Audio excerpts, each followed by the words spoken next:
Jean-Louis, oui, pas d'image, rien que des mots, donc vous avez deux possibilités, écouter ou vous endormir, ou même successivement, d'abord écouter, puis finir par vous endormir. On pourrait d'ailleurs rester sur le Seagram Building, après tout, il y a une capacité hypnotique tout à fait intéressante, et moi ça me dérange pas que vous regardiez le Seagram Building pendant ce temps-là. Bon, triple remerciement à Jean-Louis Cohen, d'abord pour son invitation, ensuite pour sa leçon inaugurale ici au Collège de France, dans ce même amphithéâtre, et enfin pour ses travaux où j'ai bien noté qu'avait figuré à plusieurs reprises une réflexion sur les rapports entre architectes et intellectuels, en particulier un texte d'il y a 30 ans, sur la coupure entre architectes et intellectuels. Alors, je le remercie, je devrais le maudire aussi, parce que, évidemment, je suis dans cet aréopage le vilain petit canard, puisque je ne suis ni architecte, ni historien de l'architecture, ni même historien de l'art, la preuve, je n'ai pas d'image, donc franchement, j'aggrave mon cas. Historien de la culture, c'est-à-dire que ma préoccupation, c'est l'histoire de la société, et au sein de la société du social, ce qui est encore une autre affaire, perçue à travers les systèmes de représentation. C'est ça qu'essaye de faire péniblement l'histoire culturelle depuis déjà une ou deux générations. Considérer qu'on peut interpréter, en tous les cas dans un premier temps plus modestement, analyser une société au travers des systèmes de représentation qui peuvent d'ailleurs s'exprimer aussi bien par une équation d'algèbre que par une bande dessinée, par un traité de philosophie, que par une unité d'habitation, etc. Donc ici, il ne s'agira pas en 30 minutes d'interroger ce que l'architecte a pu construire, même ce qu'il a voulu construire, mais la manière dont certains de ces architectes, principalement au XXe siècle, ont essayé de construire pour eux-mêmes et pour les autres une figure sociale. Celle de, alors faut-il dire de l'intellectuel, je proposerai rapidement une définition de l'intellectuel au sens le plus large de l'histoire culturelle, mais en tous les cas de l'architecte intellectuel, voire pour quelques-uns, faut-il parler d'élite, moi je parlerai d'élite, non pas parce que je reprenne à mon compte, d'un point de vue essentialiste, l'existence d'élite, mais parce que les sociétés générales comme particulières fonctionnent avec des hiérarchies, c'est pas la peine de se cacher derrière son petit doigt, et à ce moment-là, l'élite peut être repérable, il y a des signes d'élite, sans qu'on soit pour longtemps élitiste. Donc une élite serait non pas constituée d'architectes intellectuels, mais, hypothèse, d'intellectuels architectes. Donc, vous le comprendrez, pas d'analyse de contenu, un essai d'analyse de contenant. Et l'histoire culturelle se préoccupe d'abord du contenant, en considérant que le contenant peut-être détermine le contenu, en tous les cas permet d'éclairer le fameux contenu. Je prononce des termes évidemment volontairement rhétoriques pour me faire comprendre en non plus 30 minutes, mais maintenant 27. Alors, définition de l'intellectuel du point de vue de l'histoire culturelle, c'est une position, c'est une position culturelle, en effet, position sociale, donc, de mise en situation.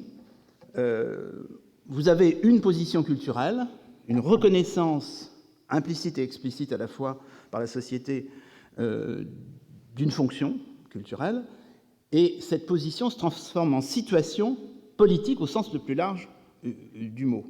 Intervention théorique et à la marge, ou pas du tout à la marge, au centre, engagement dans l'action civique et en particulier l'action militante. Donc un statut initial relativement pérenne et un statut second perpétuellement remis en jeu, y compris par l'intéressé lui-même qui peut se retirer progressivement, brutalement ou périodiquement de l'arène politique. Je maintiens que politique doit être pris ici au sens le plus large, le plus grec possible.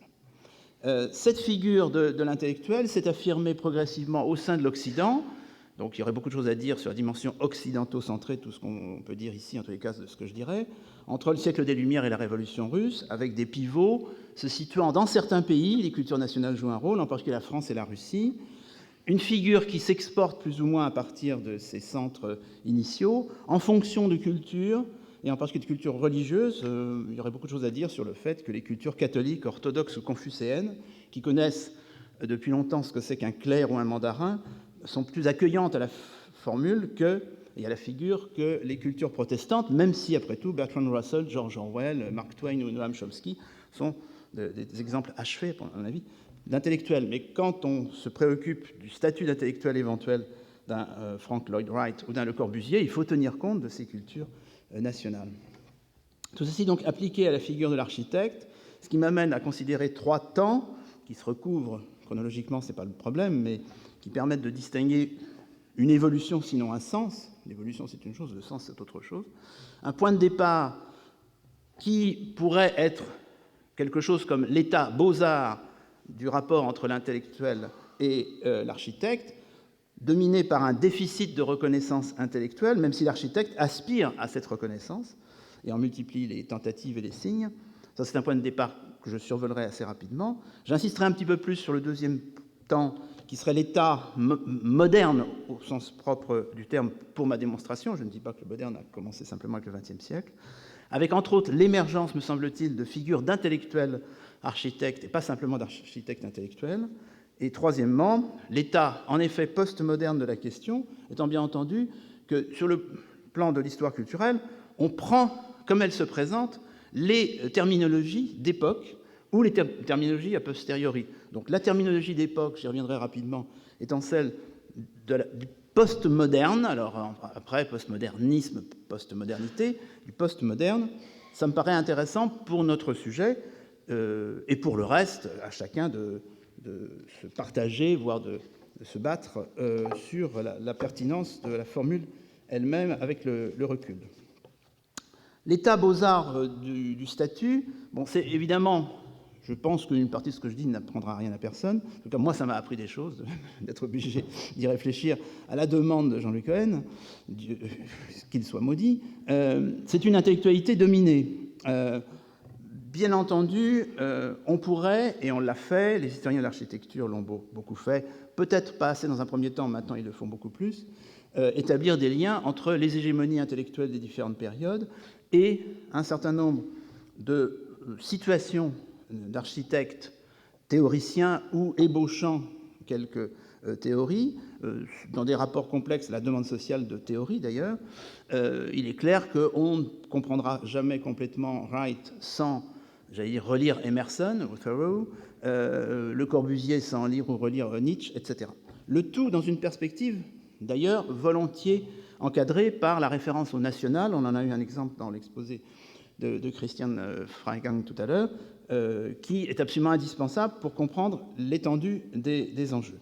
Le moteur principal de cette évolution est sans doute à chercher dans un phénomène qui n'est ni technique, ni économique, ni politique, qui est proprement culturel, c'est l'intériorisation par l'architecte, depuis la Renaissance jusqu'au début du XXe siècle, comme d'ailleurs par le commanditaire, de l'habitus de l'artiste.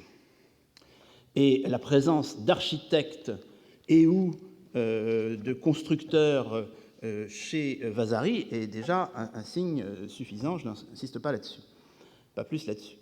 Une sorte de plafond de verre, me semble-t-il, fait que la reconnaissance intellectuelle de l'architecte se heurte malgré tout à quelques contraintes, qui se perçoivent bien d'ailleurs par le statut des productions textuelles de ces architectes, qui peuvent se situer parfois dans une biographie relativement tard. C'est la différence de statut entre les textes de Wright de l'entre-deux-guerres et les textes de Wright de l'après-guerre, avec cette sorte de cristallisation dans les dernières années de la vie de cet architecte, et en particulier le statut accordé respectivement à une mise au point autobiographique dans l'entre-deux-guerres et au testament de 1957. Et je dirais que ce qui me paraît capital du point de vue de l'histoire culturelle, c'est le lien que ces moments de cristallisation théorique entretiennent à partir du siècle des Lumières, et ça se précise au long du XIXe et du XXe d'ailleurs, avec la construction d'un système d'enseignement et de formation spécifique et moderne qui se distingue des maîtrises traditionnelles. Par exemple, il est évident que si Blondel, enfin le Jacques François, a la figure relativement intellectuelle qu'il peut avoir, en tous les cas d'auteur de traités, c'est qu'il est d'abord le fondateur d'une des premières écoles d'architecture de son époque, une initiative d'ailleurs privée qui permet à Blondel d'ailleurs d'entrer ensuite dans le système public. Ça, c'est une évolution assez typiquement française qui se reproduira à plusieurs reprises. En même temps, le plafond de verre, c'est clairement la difficulté que l'architecte a à se situer par rapport à d'autres concurrences sociales comme celle de l'ingénieur, qui, lui, incontestablement au XIXe siècle, accélère sa promotion sociale, politique, voire intellectuelle, avec ces lieux intéressants de confrontation parfois de conflits que sont, entre autres, mais quand même principalement à mes yeux, les expositions universelles au XIXe siècle, et puis des raisons en quelque sorte internes qui seraient liées, pour simplifier toujours, au discrédit relatif de la théorie au sein d'un certain type d'enseignement beaux-arts, avec là la part de l'héritage de la période des métiers et corporations là-dedans, et le semi-échec, d'ailleurs significatif, moi je l'interprète comme ça, de Viollet-le-Duc, qui a contre lui d'être, entre guillemets, un autodidacte, d'avoir, ça c'est de l'analyse de contenu en 30 secondes, des positions qui prennent à rebrousse-poil l'école, mais de toute façon de se retrouver devant une école qui n'a pas réglé clairement son rapport à la production intellectuelle et à la théorie. Et d'autre part, un discrédit relatif sur l'écriture, d'une certaine façon, l'écriture qui doit être principalement fondée sur l'expérience, voire absente complète, le faire plutôt que le dire, et l'œuvre de l'architecte n'est pas du domaine de l'écrit, et du domaine du bâti. Certains des textes, d'ailleurs, les plus radicaux de cette période-là, seront largement posthumes, d'une certaine façon. C'est bien après leur mort que la dimension d'architecte intellectuel, de personnages comme Boulay, sera reconnue, à tel point que, ça c'est quelque chose sur quoi l'histoire culturelle insiste beaucoup, évidemment, il faut raisonner des figures de producteurs intellectuels en fonction du moment où elles émergent réellement de façon relativement perceptive, voire parfois massive. Ils deviennent quasiment des modes dans la société. C'est-à-dire que Rimbaud n'est pas un contemporain de lui-même, mais du début du XXe siècle. Nietzsche n'est à peu près pas un contemporain de lui-même, c'est plutôt l'homme des années 1900-1910. Et dans le cas de Boulay, d'une certaine façon, Boulay, c'est à mon avis plutôt quelqu'un des Trente Glorieuses que quelqu'un du XVIIIe siècle. Si vous voulez, je vais me faire comprendre de façon un peu rapide, mais vous aurez tout de suite compris ce que je veux dire. Alors l'émergence d'un architecte intellectuel, et plus rarement d'un intellectuel architecte, je la vois personnellement un petit peu plus tard, tout au long d'un XXe siècle, donc de chronologie glissante, avec incontestablement la superposition au modèle toujours efficient de l'artiste du modèle, pour le coup, de l'intellectuel. Le modèle de l'artiste, on le voit très bien dans un certain nombre de textes. On pourrait reciter le cas de Wright et ses considérations très romantiques sur le génie de l'artiste, le genius, mobocracy, etc. Bon. Mais par ailleurs, ce rapport à un artiste intellectuel, dont d'ailleurs un des plus beaux modèles est Paul Valéry. Le poète qui pense, parce que qu'est-ce qui définit la spécificité de Valéry? À partir de quand, d'ailleurs? À partir de 1919, que Christian Freigang a bien cité.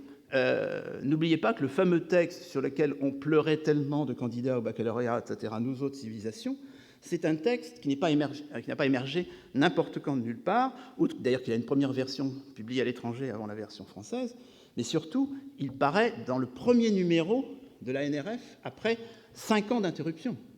Dans la France de 19, la NRF s'est arrêtée, elle reparaît en 19, et dans le numéro en quelque sorte 1 de 19, vous avez le texte de Valéry. Donc il faut reconstituer le contexte, de même qu'on ne comprend rien au succès du poète Valéry si on ne le réfère pas à 14-18. Bon, c'est quelques petits exemples de nécessité culturaliste, si vous voulez. Et donc c'est tout à fait clair.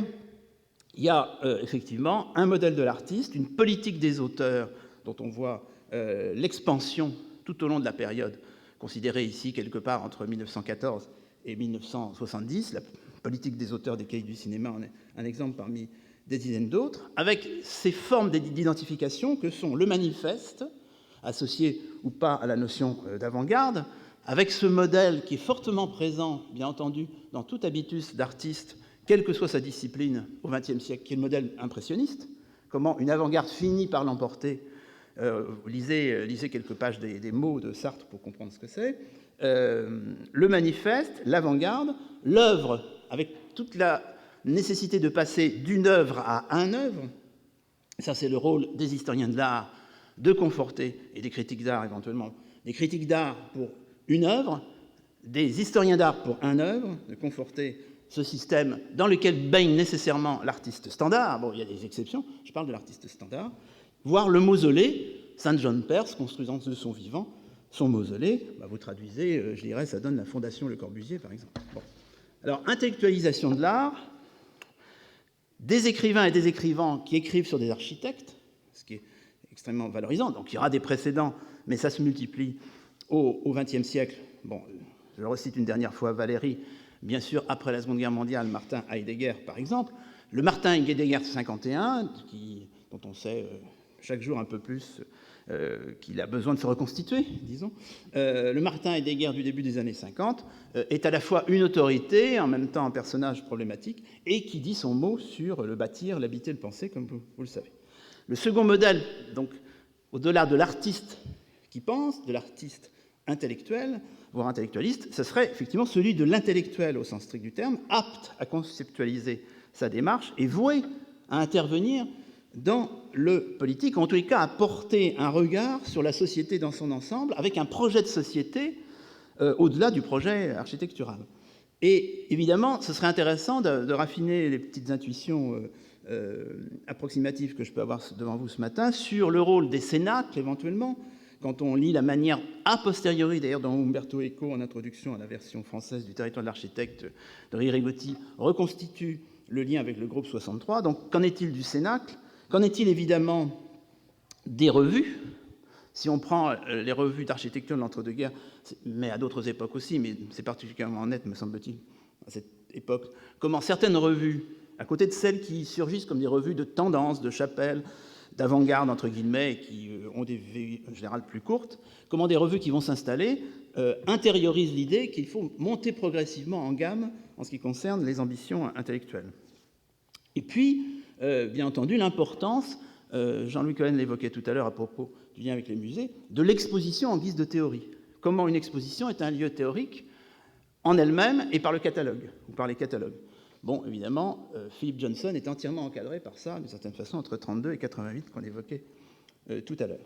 D'où la visibilité intellectuelle croissante de l'architecte, qui peut à ce moment-là avoir une fonction d'architecte praticien, diriger une agence, etc., qui, bien entendu, a intérêt à ajouter à ce capital culturel un poste d'enseignant, voire plusieurs postes d'enseignant, éventuellement à diriger des revues, éventuellement avoir une chronique dans la presse quotidienne générale. Je viens de définir Rigotti, par exemple. C'est tout à fait ça, mais il n'y a pas que lui. Évidemment, tout ça est porté par des effets de contenu sur lesquels, par définition, je n'insiste pas, sauf à signaler qu'il y a au moins deux rapports très généraux, je dirais, méta-intellectuels, qui nourrissent cette ambition montante de l'architecte intellectuel et finalement de l'intellectuel architecte, l'hypothèse de l'union des arts et l'hypothèse de la pensée de la ville, la nécessité de réfléchir au rapport entre art au pluriel et de réfléchir à la ville. Tout ceci porte effectivement l'ambition intellectuelle des différents partenaires qui se présentent comme architectes, urbanistes, urbanistes, architectes, etc. Quant à l'intellectuel architecte, j'aurais tendance à penser qu'effectivement, il va un petit peu plus loin dans cette logique, et consciemment ou pas, il fonde sa légitimité sur des petits coups de force, voire des grands coups d'État, c'est a posteriori qu'on peut le savoir, théoriques, qu'il affirme non seulement en tant que pensant, mais en tant que susceptible de continuer à penser et finalement à construire, avant même de construire. Quand le « avant même » est relatif, bien entendu, mais enfin, on peut se comprendre quand on connaît la biographie des uns et des autres. Et ce qui me frappe, c'est que les deux exemples qui me viennent à l'esprit pour le XXe siècle, pour le XXe siècle central, Le Corbusier et Philip Johnson, ont tous deux une caractéristique d'être des semi-autodidactes, enfin d'avoir une formation qui a été peu à peu reconstruite dans les deux cas. Et le rapport à l'autodidaxie, ça concerne aussi Viollet-le-Duc, entre parenthèses. Hein. Bon. Donc, Charles-Édouard... Hein, et Wright, d'une certaine façon, oui. Donc, il est peut-être le moins autodidacte des quatre qu'on vient de citer, à mon avis, mais c'est vrai qu'on peut le mettre dedans. En tous les cas, Charles-Édouard Jeanneret, c'est tout à fait clair. Et Charles-Édouard Jeanneret, on ne répétera jamais assez, mais il y a des spécialistes dans cette salle et à cette tribune, que d'une certaine façon, il se manifeste d'abord par de la production théorique et en liaison avec un phénomène d'avant-garde typique, avec manifeste le purisme. Et l'esprit nouveau, c'est tout à fait ça. Et vers une architecture, c'est le regroupement de textes publiés d'abord dans une revue de manifeste et d'avant-garde. Donc on a toutes les caractéristiques réunies. Et moi, ce que j'ai toujours trouvé extraordinaire chez Le Corbusier, c'est qu'il puisse, à 43 ans, déjà présider à la publication d'un premier volume de l'œuvre complète. À 43 ans, c'est quand même extraordinaire, hein, comme construction déjà du mausolée. On aimerait tous, à 43 ans, pouvoir déjà publier notre œuvre complète. Enfin, complète, sous réserve de la suite, et effectivement, il y a eu des suites. Alors, évidemment, l'ambition intellectuelle chez Le Corbusier, pour ne s'arrêter que sur lui, est repérable dans le sous-titre de La ville radieuse de 1935, élément, au pluriel, d'une doctrine d'urbanisme pour l'équipement de la civilisation machiniste. On est vraiment dans un travail d'apparat théorique lourd, c'est du hard, un élément, doctrine, civilisation. Si ce n'est pas un intellectuel, ça, je ne sais pas ce que signifie le mot intellectuel. Par ailleurs, on sait que l'engagement politique, au sens, je répète, le plus grec du terme, de Le Corbusier est très repérable, rattachable, pour simplifier, à ce que Loubet Delbel avait appelé les non-conformistes des années 30, qui sont des non-conformistes des années 20, d'ailleurs. C'est la première remarque qu'on a fait à Loubet Delbel en lui disant « vos non-conformistes des années 30, ils sont tous issus des années 20, et parfois de 1919, justement, 19-20, donc ça colle. » Et évidemment, il y aurait beaucoup de choses à dire sur la manière de typifier idéologiquement Le Corbusier à ce moment-là. Effectivement, la zone d'influence du fascisme au sens large existe dans cette perspective-là, d'autant plus que la deuxième personne dont je parle, c'est Philip Johnson. Bon, donc, pas d'études d'architecture pour commencer. Il se remet à ses études à 34 ans. 34 ans, ça fait 1940, c'est-à-dire après avoir renoncé à son projet fasciste. Je simplifie. Enfin, il se remet à ses études d'architecte quand le projet fasciste de Philip Johnson a échoué. Enfin, échoué dans sa tête. C'est pour ça que, évidemment, ces dénégations après, disant, grosso modo, c'est une bêtise, ça n'a aucun sens du point de vue de l'histoire. Il n'y a pas de bêtise, c'est intéressant. C'est intéressant, et c'est assez cohérent, bien sûr. Ce qui était cohérent aussi, c'est de voir qu'il s'affirme d'abord comme critique et muséographe. C'est un peu comme les cahiers du cinéma. Hein. On s'affirme d'abord comme critique, et après, on tourne des films. Ce qui va être le cas de Johnson, au fond. Je simplifie, mais je pense que ce ne serait pas tout à fait inexact. Et alors tout ça conduit évidemment à des propositions théoriques qui se caractérisent par leur dimension critique, radicale, on pense contre, et à tendance totalisante. Je ne vais pas me prononcer sur totalitarisme, des mots redoutables comme ça, mais totalisante, et on en a évidemment quantité d'exemples chez les deux précédents, mais chez d'autres, y compris dans le fait que chez des variétés plus périphériques d'intellectuels parlant de l'architecture ou de l'urbanisme, on trouvera une de ces caractéristiques, à mon avis très sensible, de la production moderne, avant d'être postmoderne, la pensée mélancolique. Donc, tout le monde aura reconnu Paul Virilio à titre d'exemple parmi d'autres. Quitte à ce que ce radicalisme soit d'ailleurs à géométrie variable, en fonction des adversaires artistiques et des solutions politiques. On sait que dans le cas de Le Corbusier, les solutions politiques peuvent varier par rapport à des bases qui varient un peu, mais pas énormément. L'essentiel, c'est qu'il y ait un prince. Alors, finalement, je trouve assez sympathique qu'il ait trouvé Nehru, qui est quand même un prince plus sympathique que Staline, Mussolini ou Hitler, ou le maréchal Pétain. Mais bon, on sait qu'il a frappé à toutes les portes. Troisième temps, plus rapidement, je termine, je m'en excuse auprès du président. Enfin, nous avons un président général, c'est évidemment en quoi l'état postmoderne à partir, disons, des années 70, fin des années 60, de cette figure est la confirmation, ou au contraire l'effritement de la figure en question. Alors, ce qui est incontestable, c'est que la fin de la période précédente et le début de la dernière période, jusqu'à nos jours, est marquée par un explicite progrès de ce que j'appellerais la science-socialisation de la formation des architectes. Ça, c'est quand même quelque chose de capital, je n'apprends rien à personne. La France n'est pas la seule, mais elle est allée très loin dans cette direction, avec les grandes réformes, je dirais pas révolution, de 1968. Donc il est évident que la science-socialisation d'une formation, et ça ne vaut pas que pour les architectes, parce que ce qui est intéressant du point de vue culturel, c'est de dire, oui, c'est intéressant, mais vous savez, ça se passe peut-être ailleurs, et ce serait tout à fait utile de confronter les historiographies. Cette science-socialisation ne peut qu'encourager le tropisme vers la figure, au minimum, de l'architecte intellectuel, quitte d'ailleurs à ce qu'il y ait des reconstitutions de carrière a posteriori, en publiant, après la mort d'un certain nombre d'architectes, je pense à Louis Kahn, etc., des textes qui prennent plus d'effet du fait qu'ils sont réunis, publiés, font corps, alors que l'intéressé, par exemple, est mort depuis 20, 30 ou 40 ans. D'où la nécessité, pour un certain nombre d'architectes, d'accepter, alors que ce n'est pas vraiment leur tendance profonde, le dialogue avec d'autres intellectuels, je pense Baudrillard-Nouvelle, les entretiens en guise d'ouvrage, les leçons qui deviennent des ouvrages comme l'éthique du bâti de Botta, etc. Évidemment, ce qui me paraît intéressant, puisque j'ai évoqué la science-socialisation de la formation des architectes un peu partout, mais particulièrement en France, à la fin des années 60 et du 1970, c'est de voir que, et on en a cité, Jean-Luc Cohen en a cité un très bel exemple en introduction, c'est que tout ça est lié à des moments qui intéressent beaucoup l'historien de la culture, qui sont des moments de construction institutionnelle des processus de légitimation. Je pense au prix Pritzker, bien sûr, 79, et l'année suivante, la première exposition internationale d'architecture de Venise. C'est quand même intéressant, 79-80, là il y a une sorte de capitalisation de la période précédente, et en même temps, la possibilité de comprendre peut-être un petit peu mieux la signification du postmoderne, mais je ne m'aventurerai pas trop là-dessus. Je suis tout à fait d'accord pour dire qu'il s'agit d'une critique du modernisme plus que de la modernité, mais ce qui est intéressant, c'est la fortune du mot, le fait qu'il entraîne un débat, exactement comme tous ces mots qui ne sont jamais que des artefacts sur lesquels on va s'étriper ensuite définitivement, impressionnisme, fauve, cubisme, etc., voire très rétrospectif. Jean-Sébastien Bach serait très étonné d'être qualifié de musicien baroque, mais bien entendu, maintenant, il est évident que Scarlatti et Bach sont des baroques, et donc il faut prendre ça au sérieux. Il faut à la fois avoir un petit sourire en disant tiens, c'est intéressant, musicien baroque, c'est une invention de musique baroque, c'est 1950-60 à peu près, la cristallisation le long du Rhin d'ailleurs essentiellement, et puis mais maintenant ça marche, it works, ça c'est en capital, ça marche. Donc l'histoire culturelle, elle enregistre, et puis elle dit c'est très intéressant, ça marche, Jean-Sébastien Bach est un musicien baroque. Voilà. Donc postmoderne, et effectivement on retrouve une partie de ces caractéristiques, en particulier de l'intellectuel architecte, chez James, chez Venturi, c'est certain.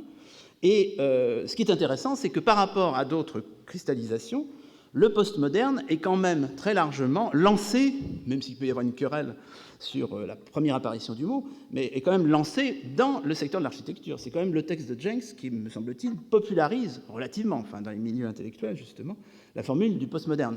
On est entre 75 et 77. D'où le fait que des personnalités bien connues, en particulier de Jean-Louis et de certains d'entre vous dans cette salle, comme Aldo Rossi ou donc Venturi, représentent assez bien, dans leur manière de proposer des théorisations et, d'autre part, d'accompagner des petits coups d'État, et en particulier, bien sûr, Learning from Las Vegas, etc., de les accompagner bien volontiers et d'être accompagnés par la société. Je pense qu'à ce moment-là, on a effectivement la poursuite des techniques d'intellectualisation sur un autre terrain, et qui peuvent même se retourner contre les valeurs précédentes.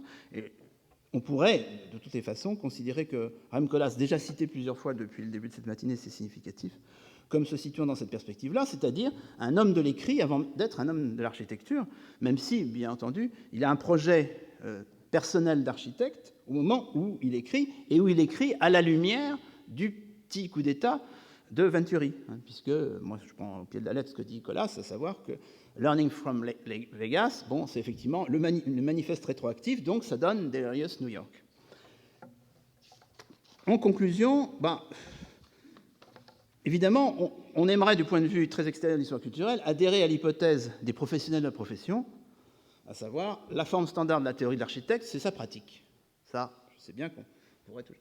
Mais, à mon avis, il n'en est rien. Il n'en est rien. Pour être reconnu comme architecte intellectuel peut-être, mais certainement comme intellectuel architecte, il est préférable de commencer par des coups de force ou des coups d'état théoriques, de passer à l'acte, mais en s'accompagnant d'une fonction enseignante, voire diversifiée, et le tout plutôt, si vous voulez un conseil 21e siècle, en territoire anglo-saxon. Après quoi, vous aurez les dividendes, la petite monnaie de l'absolu, parce qu'effectivement, je rappelle qu'il n'y a pas d'amour, il n'y a que des preuves d'amour, donc il n'y a pas de reconnaissance, il n'y a que des preuves de reconnaissance, et les preuves de reconnaissance finale, ce sont les chantiers.